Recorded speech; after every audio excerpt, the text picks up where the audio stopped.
Okay, compared to the Class 250, this thing is significantly heavier. No, I'm not going to try and pick this thing up. This will break your back and then leave you with like life-altering like back pain. We're not going to do that. Anyways, what do we have here? It's another cash register. So we've already gone over the stage from NCR when they had the early electronic point of sales and retail equipment. But I wanted to get something that was a little bit older, and it was interesting. At the same time I got that machine, this popped up on Craigslist for $75. And of course, it has a history. All right now, folks. So, many people who will look into old-fashioned cash registers will see lots and lots of old brass cash registers. Those things are worth crazy money now, too. Highly collectible, and for some people, highly desirable. These machines here, they made a whole hell of a lot of them. But when your name is NCR, you obviously do one thing for a living and it makes you money. And that is NCR. Now for you Fallout New Vegas people, this is not the new California Republic. This is the National Cash Register Company. That's where NCR comes from. And this one actually here is old enough to still have the old National Cash Register logo here at the bottom underneath the drawers. So NCR started out in the late 19th century, and through the years just manufacturing these brass cash registers, they became quite a prominent name. And throughout American history, they have been used all over the place, not just cash registers, tabulating machines, and of course in their later years, computing.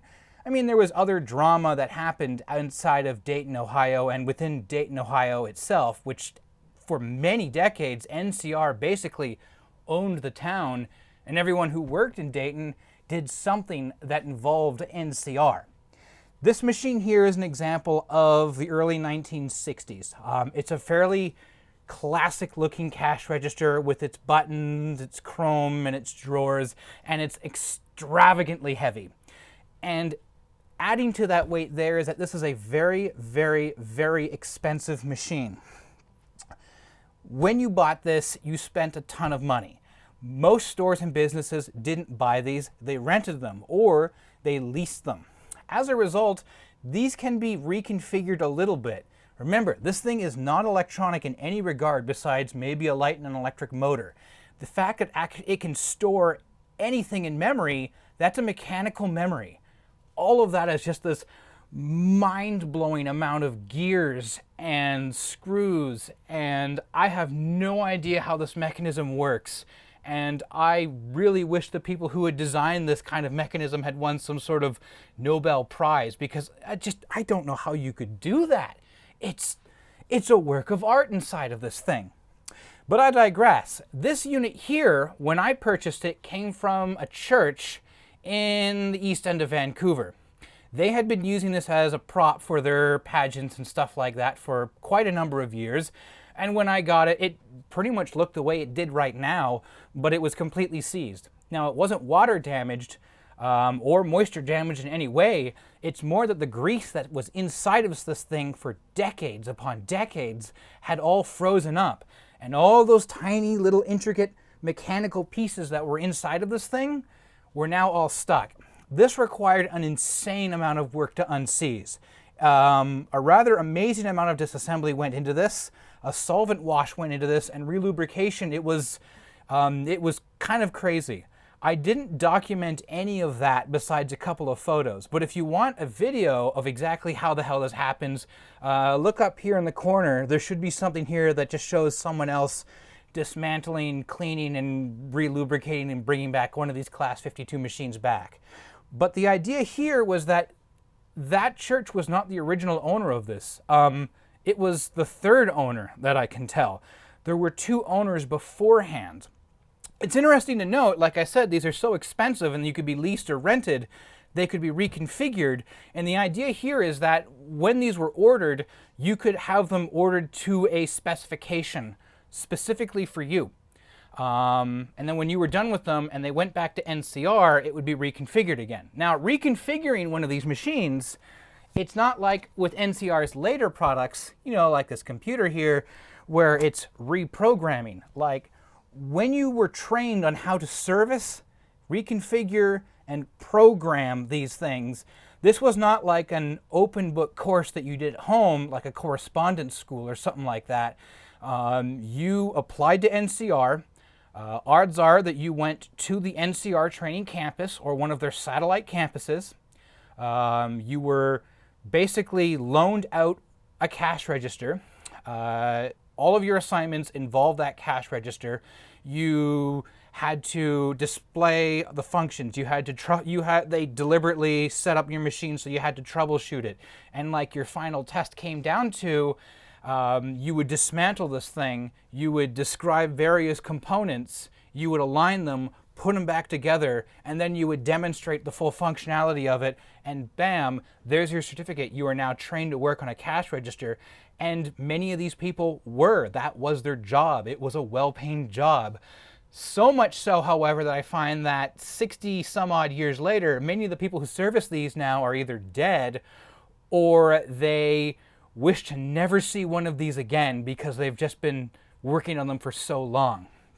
This particular one here, if I can zoom in on it, I think you can see it right here.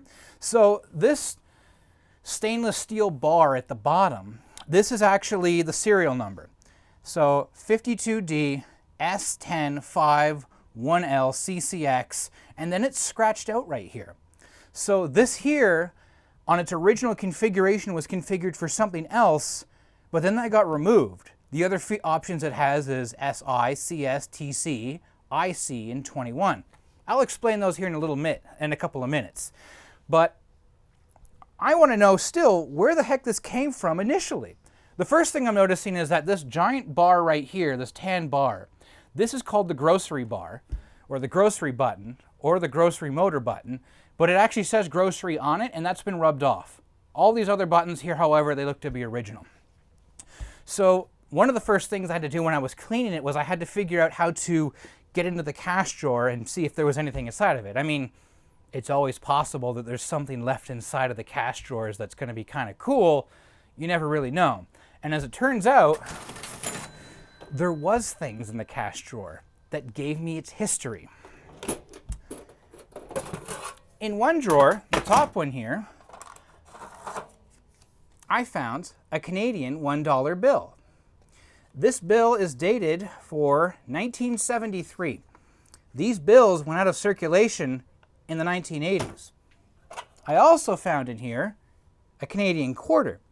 This is from 1974. So now we can specifically state that at some point in the early to mid 70s, this machine was in use, and these fell behind the drawers and to the bottom, and either that's when it was taken out of service not long after, or they had been sitting there for many, many more years before it finally left service.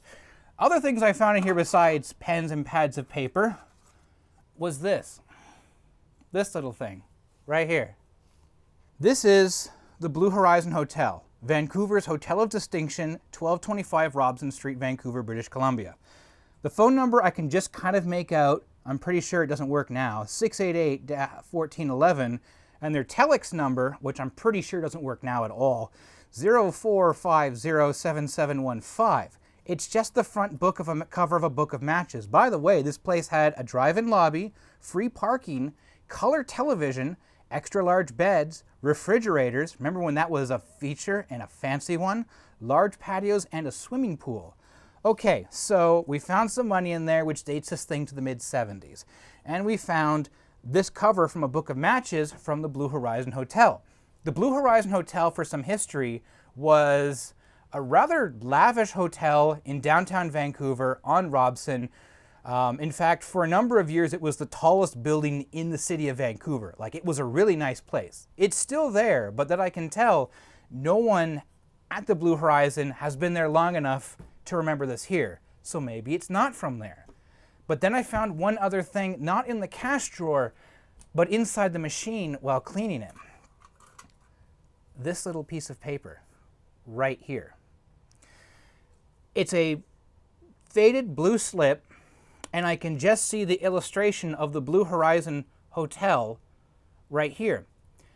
And what had happened, I guess, is that someone had just kind of put a slip or an invoice in here or along here. There's a huge gap that you can put sheets of paper in. And when they went to pull it off, because they'd paid a bill, this piece of paper had fallen inside of the machine, and that's where it stayed. So I'm almost certain that, well, I can't say without a doubt this originally was in some sort of grocery store. I can definitely say the second owner of this machine, after it was configured, was the Blue Horizon Hotel. Even more from that, however, these drawers tell even more of a secret. Let me just put this back in here. It's kind of part of the antique now. If I take these drawers off, and these are all greased up now, so my hands are now all greasy. There's nothing under this drawer. Under the second drawer, however, at the very bottom, there is something. Now let me put this actually over here so I can show you. So we have the manufacturing guarantee. We also have a date. January 11th, 1963 is just barely legible right here. But this here is kind of the build verification sheet for the whole cash register. The finish of it is tan and brown. Well, there's our tan. There's our brown. Machine number 4-7115079. I have no way to verify that because that number doesn't seem to exist anywhere on here. But the configuration code and serial number is correct. 52D-S-10-5-1L CCX, and then there's that code that was ground off, CC.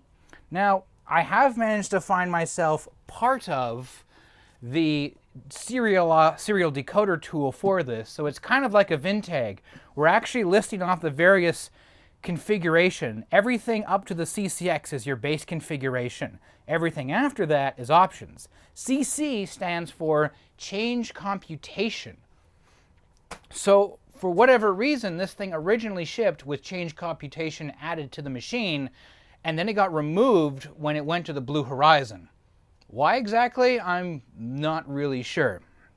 Other than that, there's really not a whole hell of a lot else that's in the drawers here. Whenever I ring it out, that ring is coming from a bell located in the back here. There's a single arm that connects both the bell and both drawers. That's why you saw it pop out when I was, well, ejecting the drawer. Okay, so enough about the story of this machine here. You're here to see the cash register itself. So let's do a little bit of a tour while I fight this machine. Okay, so starting on this side over here, we don't have anything besides this light up here. I'm not sure what it does, but when the machine is in a state of idle, it will turn on. It says clear. Once you start doing a transaction, the clear light goes away until you sign out as a clerk.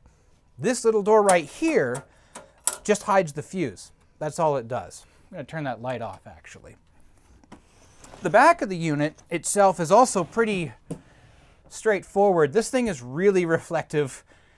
It's chrome. What do you expect in here, okay? You can see it's really reflective, but you're seeing everything here. At the top here, we have two display cylinders which show various states, departments that the machine is in, as well as it shows your numbers. These numbers match what the clerk is seeing on the other side of the machine as well. It's interesting, as well as CC being removed on this, there was actually a mask of paint here that covered over these later hundreds and thousands digits on here. I don't know why, but I guess it meant that we were never doing very large transactions on this machine at any given time. Spinning the machine the other way around, we can see that we have actually 2 doors right here and a set of knobs. And this thing right here. I'll get to that in a moment. So I can swing this open. You can probably see in there now. There we go. This here is the receipt printing control system. Like, the receipt printer is actually doing double duty for the printer of the receipt and also for printing off our journal, which we'll get to in a moment. These counters here can set my date. There's another incremental counter here, which if I rotate this, I can reset. And if I pull this back, and if I take this screw out, what this is actually doing is it lets me then pull the whole unit out to service the ribbon. But to re-ink it, it's just this black plastic cap right here to take off, and an oil-based ink that would go into it. There is no ink in this right now, otherwise I would have this loaded with paper. The other thing that's in here as well is that you'll notice I have 2 of these controls here. This one here is spring-loaded, and I have this one here which just kind of clicks when you rotate it, but it only goes one direction. There's also a lock right here. The journal printer is slightly more secured than the receipt printer, so you can easily change out your receipt rolls, but the journal can only be accessed by, like, the manager. Thankfully, I don't need a key for that, so I can swing that open, and we can see that usually there is a roll of paper that lives inside of here. I actually have the 2 rolls of paper that came with this machine right here.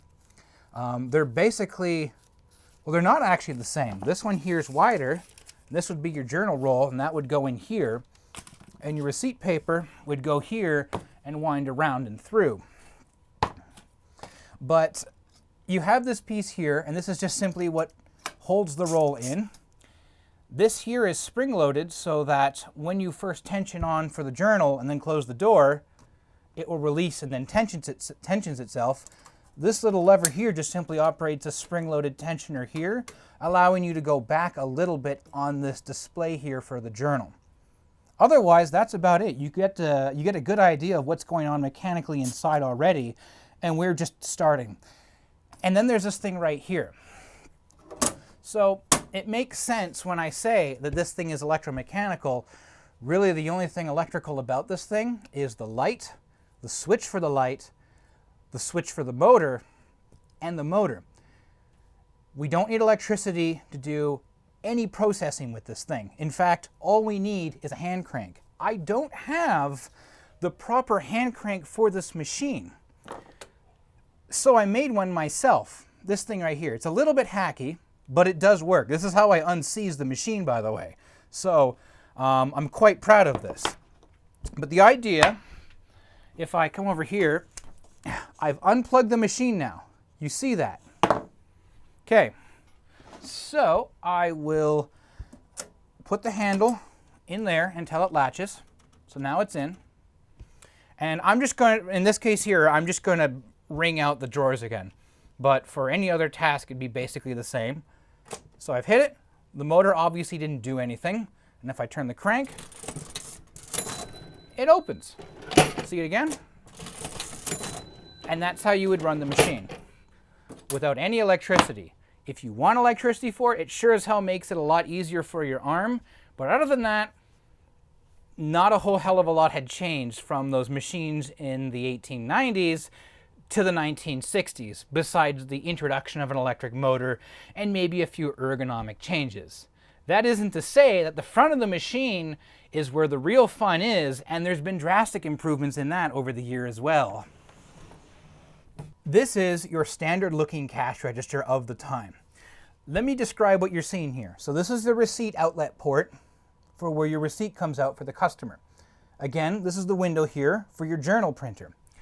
These are your department key columns right here, so the first 2 columns. And then we have our digits. These are listed 1 to 9, 10 to 90, and then you have $1 to $9, $10 to $90. There would be additional columns that were added in here if you wanted to add, if you wanted to handle larger denomination products. I'll show you exactly how that works a little bit later, probably. But the idea here is that you don't need a 0 button because just this button not being pushed in indicates it's a 0. These buttons located here, these 4, are actually what's called your clerk keys. Each clerk would have their own designated button. And in much more advanced registers, when your clerk key is pressed in, journaling is marked as, in this case here, clerk A. You would have independent registers which would show the sales of each department and your totals depending on that clerk. I can't seem to get this working on this one here. Again, this thing's been modified to the point where I'm not sure what's going on inside, and I can't find anyone who can really help me explain what I'm running into here. The last thing you're seeing here is this silver hook, and the idea with this thing is that if you ever make a mistake on one of these, like that, you just pull this to reset it, just like that. And otherwise, there's just this power button here for the clear button or the clear lamp on the side. Okay, so now I've shown you all the features of this cash register. I've given you a little bit of a story. I've given you some history. I've told you just how complicated and how mind-blowingly crazy this is. I might as well at least show you how this thing works, or at least to the best of my knowledge, how I can make it work. I'm always open to suggestions. Maybe I'm missing something here, but let me get this realigned so that we can ring something in and I can show you some of the other cool functions of this machine. One moment, please. Right, so after some shuffling around, I've gotten this thing spun around and I've got the camera set up, so now you can see exactly what's going to be happening. From you, as the customer, you'll be able to see the display right here. This is everything that you get to see. From me, as the clerk, you can see from the top down all the controls and all the buttons. And of course, there's this one right here, right in the middle, but we're probably not going to be using this a whole heck of a lot. Now, I've set myself up here with a shopping list. Let's just imagine we're in the hotel tonight, and I'm heading down to the canteen, and I want to buy something out of there, and I have a significant other who's upstairs, and I want to surprise her at the same time. Now, before we get to that, there is one other thing I haven't shown you yet, and that is this thing right here. This is actually the various modes this register can go into. Right now it's in register mode. In this mode here, it locks the machine. In this top one here, it's called read group. Now there's multiple groups that are available inside of this machine. This one here, pretty much all the buttons do absolutely nothing. They're all locked out, except for the total button. Of course, if I plug it in first. There we go. $2,514.28. Now, what the heck does that mean? This seems to be like a grand running total that the machine has. Every time this thing hits $10,000, it just rolls over again. I can't figure out any way to reset this. But let's keep that number in mind here, and I'm going to write that down actually. 2514.28. Okay, so now we have that there. Let's resume where the heck we were. So we're going to go into register mode here. And again, I can't really do anything because I'm not yet signed on as a clerk. So I'll reset it, and we're going to be clerk B. Now, let's look at the first thing that's on the item here. So I wanted to buy myself, a little bit of food. I'm feeling a bit peckish tonight. So, okay, this food here, it's particularly cheap. It's only 76 cents. So 70 and 6, food. And you can see there it says food. By the way, it shouldn't be opening the cash drawer every single time I'm doing this. Again, this may be a configuration change. I'm not sure what's going on. There's supposed to be a mechanism called the drawer suppression lever, but it doesn't seem to be in this machine. We'll get to that again. Later in a future video, we'll talk about that. Anyways, 76 cents, food. All right, well, I also want to get some juice. I don't know, let's just say cranberry juice or something like that. So that's 18 cents. So 10, 8, juice, 18 cents. And, well, this is also the 1960s, so of course I'm going to get myself a pack of cigarettes. But the canteen stocks them, but they're kind of expensive. $1 for a pack of cigarettes. Sure, okay, so $1. There we go, $1 goes in there. But now the part where I want to be very nice to my significant other tonight, because I dragged her all the way out here to Vancouver from Seattle. Yeah, let's make it a good night. So I would like to request a bottle of champagne. Now the champagne is thankfully only $9.59, so $9.59. And I'm going to have it here as a bottle. And I would like to ask that also this be delivered with ice in the bucket, please, which is, well, 25 cents. So 25 cents, and we're putting it in as ringing that in as miscellaneous. So we have 25 cents right there. Oh, but we have a tax here on liquor. So there's a 7% tax just on that bottle of liquor. So the clerk would look up in her little tiny tax calculator sheet here exactly what it should be, and 7% on $9.59 is 67 cents. So I'm going to do 60 and 7. Did I make a mistake there? No. 60 and 7. Usually the grocery button here would be groceries, but for some reason when I push this, it becomes draft. I'm just going to use it like a tax button here, even though it's not a tax button. So there we go, 67 cents. Now it's interesting to note the draft total button here is still locked out. At no point here is this actually going to operate. I don't know why. Again, I don't know if I'm doing this correctly. So roll with me here. Okay, so we've done everything in here. We should have a grand total of $12.25 for everything we've ordered. Well, ring me up, please. It's $0.00. Again, this is one of those things, I think this is where the CC option being removed kind of comes into play, because for some reason, I just threw a bunch of numbers into this machine. Sure, it just displayed those numbers and the departments that they were in, but the total was nothing. Maybe it's expecting tax now. All right, well, we'll do 67 cents. I keep doing that. Hit draft total. Nope, draft total button's totally locked out. Now if I do 67 and hit the draft button again, it's just going to ring in that extra 67 cents. I don't want to do that. So let's just say, sure, I knew what it was, $12.25. Okay, so 10, 2, 2, 5 total. Nope, draft total. Nope, shift total. Nope, they're all still locked out. You don't do that either. Again, I don't know what's going on here. So I'll reset all of those. We have our money, and I'm just going to hit shift total, which in that point there should be the accumulation of every item I've rung in multiple times now. In this case here, it's going to be $12.25 because I've only rung in those items. Again, it still says $0.00. By the way, at this point here, the clear light has now turned back on again. But what's also interesting is the clerk key hasn't reset. Apparently it's supposed to reset. It didn't reset. I don't know why. Now, we threw all of those numbers into this machine now. We just saw that none of those numbers stuck. Did they stick?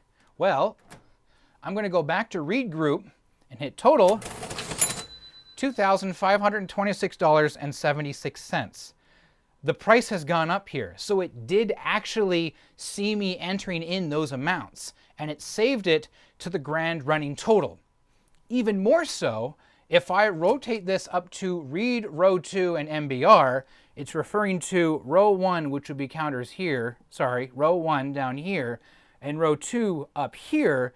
I should have counters for every single department. So as I ring these in, it should show me exactly how much in each department has been purchased. So food, there's our 76 cents. Juice, there's our 18 cents. Cigarettes, there's our $1.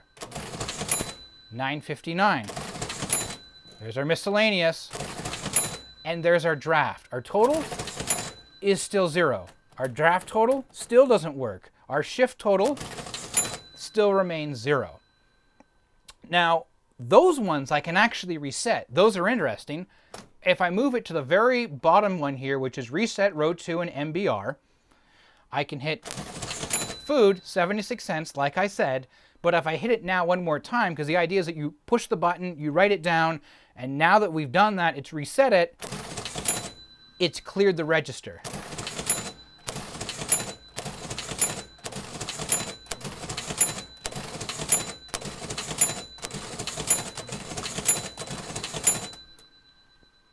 So we now know that I'm actually writing to the mechanical storage, it's reading back the mechanical storage, and it's also accumulating the mechanical storage, but it's still not acting like I kind of expect a cash register to operate. So I guess I kind of am successful in like unsticking and making this thing work again. It was weird. There was a lot of things that are still unanswered about it. Speaking of unanswered, you may have noticed that when I was going between those various modes, I was using a physical hole in this. It seems strange that's in there because things can get thrown in there. And the reality is that's because there's supposed to be a lock there. And unfortunately, the number one thing I needed a key for, I didn't get it. But I have both the lock and the key that I made right here. Now we're out of time for this video here for, well, to install this. But in our next video, what I'm going to do is I'm going to open the unit up. I'm going to show you some of the masterpiece that is the mechanics inside of this thing. I'll even run it a couple of times so you can see the cool spinny digits and some of the gears moving. And I'm going to put this lock back in because it's been a while since I actually took this out. I want to put it back in for completeness sake. But that's all there is for this video. I really hope you enjoyed this. I really hope you enjoy this cash register, by the way. And if you like what you're seeing here, please leave a comment down below. But until next time, have a good one.